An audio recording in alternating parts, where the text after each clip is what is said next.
Rail की पटरियाँ सिर्फ रास्ते नहीं होती, ये वो जगहें हैं जहाँ अनगिनत हादसे, मौतें और अधूरी यात्राएं दर्ज हैं। हर ट्रेन अपने साथ केवल यात्री ही नहीं ढोती, कभी कभी वो कुछ परछाइयाँ भी साथ ले जाती है। कहते हैं अगर रात के समय कोई डिब्बा बिल्कुल खाली दिखे तो समझ लो वो डिब्बा खाली नहीं है, वो भरा हुआ है उन आत्माओं से जो अपनी मंजिल तक कभी नहीं पहुंच पाईं।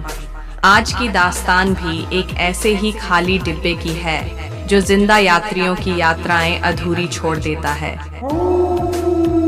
चार दोस्त आदित्य, करण, विवेक और सौरभ रात लगभग 11 बजे स्टेशन पहुंचते हैं। वे पिकनिक से लौट रहे होते हैं और उन्हें घर जाने के लिए आखिरी ट्रेन पकड़नी होती है। प्लेटफॉर्म पर धुंध फैली हुई है, ट्रेन धीरे धीरे आती है और रुकती है। सारे डिब्बे भरे हुए हैं, लोगों की भीड़, शोर शराबा। लेकिन अचानक उनकी नज़र एक डिब्बे पर पड़ती है। वो बाकी डिब्बों से अलग है, पुराना, धूल से भरा, सीटों पर जंग, ऊपर टिमटिमाता हुआ बल्ब, उसमें कोई यात्री नहीं। तभी एक टीसी आता है, उसकी आवाज़ भारी और गंभीर है। यहाँ मत बैठना, ये खाली नहीं है। चारों दोस्त इसे अंधविश्वास समझकर हंसते हैं। अरे भैया, आप भी डराने लगे। वे उसी डिब्बे में चढ़ जाते हैं। जैसे ही चारों अंदर बैठते हैं, दरवाज़ा अपने आप धड़ाम से बंद हो जाता है। अंदर आते ही उन्हें अजीब सा सन्नाटा महसूस होता है। डिब्बा इतना शांत है कि अपनी सांसों की आवाज़ तक सुनाई दे रही है। कोनों से सरसराहट आती है, जैसे कोई भारी कपड़ा घसीट रहा हो। विवेक कहता है, लगता है कोई यात्री सो रहा है। पर जब वे देखते हैं, वहाँ सिर्फ धूल, मकड़ी के जाले और सीटों पर पुराने खून जैसे धब्बे हैं। खिड़की पर ताज़ा उंगलियों के निशान बने हुए हैं और ये निशान अंदर से बने हैं। अचानक एक तेज हवा का झोंका आता है और बल्ब झपकते झपकते बुझ जाता है। अब डिब्बे में घुप अंधेरा छा जाता है। अगले स्टेशन पर अचानक दरवाज़ा अपने आप खुलता है। एक बूढ़ा आदमी अंदर आता है। उसका चेहरा सूखा हुआ, आंखें गहरी और डरावनी।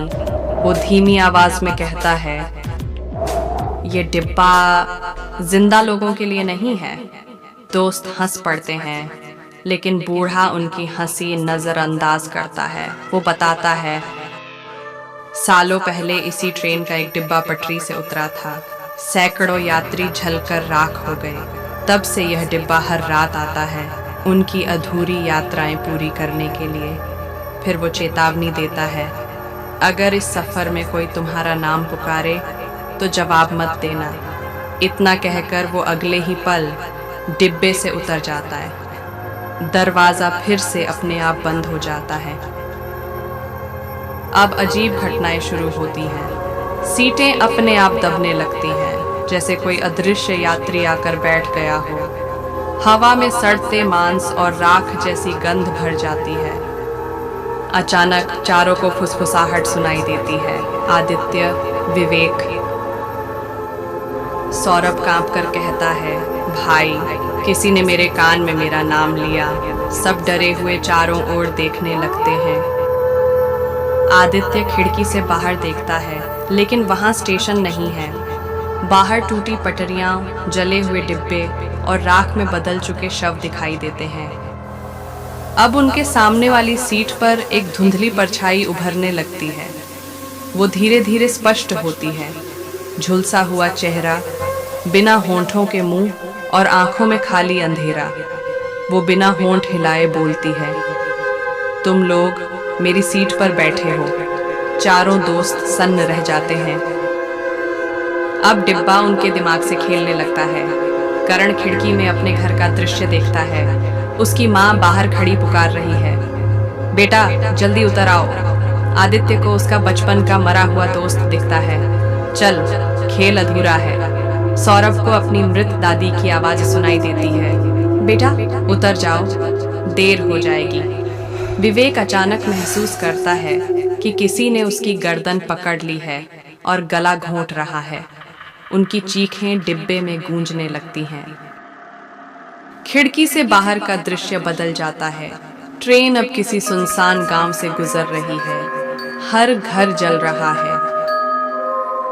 उन जले हुए घरों से राख जैसी परछाइयां बाहर निकलती हैं और ट्रेन के साथ दौड़ने लगती हैं। उनकी आंखों में केवल खालीपन है।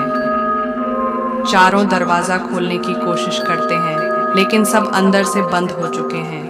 खिड़कियों पर लोहे की जंजीरें लिपट जाती हैं। बाहर का नजारा और भयानक हो जाता है। धुएं से भरा आसमान, जलती हुई पटरियां और सैकड़ों आकृतियां ट्रेन के पैरेलल दौड़ रही हैं। आदित्य डर से चिल्लाता है, ये ट्रेन हमें कहां ले जा रही है? अचानक वही बूढ़ा फिर से प्रकट होता है, लेकिन इस बार उसका शरीर पारदर्शी है, मानो वो आत्मा बन चुका हो। उसकी आवाज गहरी और गूंजती हुई, ये ट्रेन हर रात अधूरी आत्माओं को उनकी मंजिल तक ले जाती है, और जो जिंदा लोग इसमें आ जाए उनकी मंजिल भी वहीं तय कर दी जाती है। सौरभ कांपते हुए पूछता है, हमें बचने का कोई रास्ता है? बूढ़ा धीरे से कहता है, हाँ, अगर तुम्हारा नाम लिया जाए तो जवाब मत देना, और फिर वो गायब हो जाता है। अब अचानक अदृश्य हाथ चारों दोस्तों के बैग और कपड़ों को खींचने लगते हैं। करण का बैग ऊपर की बर्थ में उछलकर फट जाता है। उसमें से कपड़े या सामान नहीं, बल्कि राख और टूटी हड्डियां गिरती हैं। डिब्बे की हर सीट पर परछाइयां खड़ी हो जाती हैं। सैकड़ों गहरी आंखें उन्हें घूर रही होती हैं।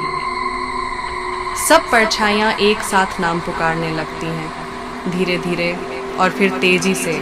वे आदित्य। आदित्य, करण और सौरभ डर के मारे आंखें बंद कर लेते हैं, कान दबा लेते हैं, लेकिन विवेक घबराकर चिल्ला उठता है, हाँ, मैं यहाँ हूँ। उसी पल उसका चेहरा सफेद पड़ जाता है। उसकी आंखों में गहरी काली स्याही भरने लगती है।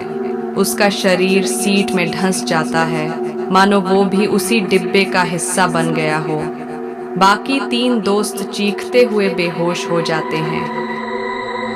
सुबह की पहली किरण के साथ ट्रेन अगले स्टेशन पर धीरे धीरे रुकती है। प्लेटफॉर्म पर कुछ लोग खड़े हैं, नींद भरे मगर जिज्ञासा से भरे। डिब्बे का दरवाजा खुलता है। अंदर सब बिल्कुल शांत है, जैसे पूरी रात वहां कुछ हुआ ही ना हो। सीट पर सिर्फ 3 टिकट पड़े हैं। एक कोने में विवेक की घड़ी टिक टिक कर रही है, पर अजीब बात यह थी कि घड़ी की सुइयां बार बार पीछे लौट जाती थीं, मानो समय भी वहीं कैद हो गया हो। डिब्बे की दीवार पर हल्के हल्के 4 उंगलियों के निशान उभरे थे, जैसे किसी ने आखिरी बार बाहर निकलने की कोशिश की हो। लेकिन वो निशान धीरे धीरे धुंध में बदलते गए और गायब हो गए। स्टेशन मास्टर वहां खड़ा सब देख रहा था। उसकी आंखों में कोई हैरानी नहीं, बल्कि एक गहरी मुस्कान थी। वो धीमे स्वर में बुदबुदाया, एक रात और एक अधूरी यात्रा पूरी हुई। आज फिर डिब्बा खाली है, लेकिन हमेशा के लिए कभी खाली नहीं रहेगा। फिर उसने प्लेटफॉर्म पर बैठे कौओं की ओर इशारा किया। कौएं अचानक उड़ गए और उनकी कांव प्लेटफॉर्म पर अजीब सन्नाटा छोड़ गई। ट्रेन का सीटी बजा और खाली डिब्बा धीरे धीरे फिर अंधकार में लुप्त हो गया। तो दोस्तों, अगली बार जब किसी स्टेशन पर आपको कोई अजीब सा डिब्बा दिखे, जहां सीटें धूल से भरी हों, बल्ब टिमटिमा रहा हो और अंदर सन्नाटा हो, तो याद रखिएगा, वो सन्नाटा सच में सन्नाटा नहीं होता, क्योंकि कुछ डिब्बे हर रात अपने यात्री ढूंढ ही लेते हैं। अगर आपको ये कहानी पसंद आई हो तो वीडियो को लाइक कीजिए। ऐसी और डरावनी कहानियाँ सुनने के लिए चैनल को सब्सक्राइब कीजिए और बेल आइकॉन दबाना न भूलें, क्योंकि अगली रात शायद अगली कहानी आपकी हो।